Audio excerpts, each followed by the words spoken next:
Hello everyone, this is Vicky and welcome to Learn Computer Skill with Vicky. Today we are going to discussing about computer memory. What is the memory of a computer? Memory is the electronic holding place for the instruction and data a computer need to reach quickly. जहाँ पर कुछ data और information हम store करके रखते हैं उसको हम लोग मेमोरी कहते हैं. It's where information is stored for the immediate use, or we can say memory is one of the basic function of a computer because without it a computer would not be able to function properly. अगर computer में memory नहीं होगा तो computer proper वो से काम नहीं कर पाएगा. चलिए जानते हैं टाइप ऑफ मेमोरी के बारे में. There are technically two types of computer memory. One is primary memory, second is secondary memory. चलिए प्राइमरी मेमोरी और सेकेंडरी मेमोरी के बारे में कुछ डिटेल जानते हैं. प्राइमरी मेमोरी क्या होता है?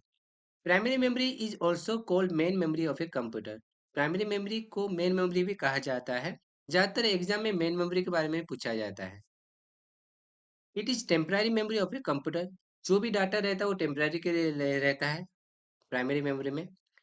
It has fastest access time. It is small in size. It is directly communicate to CPU, central process unit. CPU मतलब यहाँ पर प्रोसेस को बताया जा रहा है. अगर प्रोसेसर को कोई भी इंफॉर्मेशन चाहिए जो कि प्राइमरी मेमोरी में है तो वो डायरेक्टली उसको एक्सेस कर पाएगा. इट इज मोर एक्सटेंसिवली, मतलब इसका जो कॉस्ट होता है थोड़ा हाई रहता है as compare to secondary memory. Volatile in nature except ROM. Volatile मतलब प्राइमरी मेमोरी हम लोग कह सकते हैं. रैम और रोम दोनों प्राइमरी मेमोरी में जाता है, मगर रैम जो होता है वो टेम्पररी वोलाटाइल मेमोरी होता है. रोम नॉन वोलाटाइल मेमोरी रहता है. क्योंकि जो भी डाटा अगर हम लोग रैम में रखते हैं जब सिस्टम ऑन होगा तब तक उस डाटा उसमें स्टोर होएगा.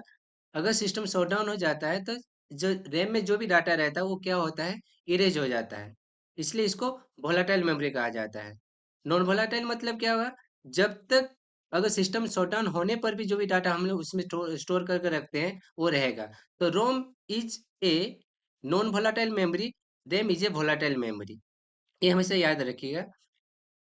चलिए देखते हैं थोड़ा सेकेंडरी मेमोरी के बारे में. Secondary memory is also called auxiliary memory. Secondary memory को ऑक्सिलरी मेमोरी भी कहा जाता है. एग्जाम में ऑक्सिलरी मेमोरी के बारे में पूछा जाता है. It is permanent memory of a computer. Permanent मतलब इसमें कोई भी डाटा हम लोग स्टोर करके रख देंगे तो परमानेंट के लिए स्टोर होकर रह जाएगा. अगर सिस्टम शट डाउन होने पर भी अगर मैं सिस्टम को ऑन करता हूँ तब भी जो डाटा रखा होगा ना वो परमानेंटली स्टोर कर रहेगा सेकेंडरी मेमोरी में. It has slow access time as compare to the primary memory. Slow क्यों होता है? क्योंकि प्रोसेसर को कोई भी डाटा अगर चाहिए ना जो कि हार्ड डिस्क में है वो डायरेक्टली उसको एक्सेस नहीं कर पाएगा. क्या करेगा, हार्ड डिस्क का डाटा पहले रैम में जाएगा उसके बाद उसको एक्सेस करेगा. तो इसलिए जो एक्सेस टाइम होता है वो स्लो रहता है as compare to the primary memory. It is biggest in size. हम देख पा रहे हैं इसका साइज थोड़ा रैम से ज्यादा है. और it is not directly communicate to CPU. It is required primary memory for इस ऑपरेशन. इससे पहले मुझे बता रहा था कि वो सीपीयू डायरेक्ट जो भी डाटा रहता है हम लोग का जो सेकेंडरी मेमोरी में वो डायरेक्ट एक्सेस नहीं कर पाता. वो एक्सेस करने के लिए किसका सहायता चाहता है, वो रैम के सहायता के जरिए वो सेकेंडरी मेमोरी का जो भी डाटा होता है उसको एक्सेस कर पाता है. It is cheaper than primary memory. जो जो कॉस्ट होता है थोड़ा लो रहता है किसके तुलना में, प्राइमरी मेमोरी की तुलना में. It is non volatile in nature. Non volatile मतलब करंट अगर कुछ डाटा इसमें हम स्टोर करके रखें, अगर करंट चला जाए और सिस्टम शट डाउन हो जाने के बाद भी में इसमें जो डाटा रहता है वो स्टोर होके रहता है. एग्जाम्पल में हम लोग hard disk, DVD, pen drive, SSD, इस सबको हम सेकेंडरी मेमोरी में कैटेगरी में रखते हैं.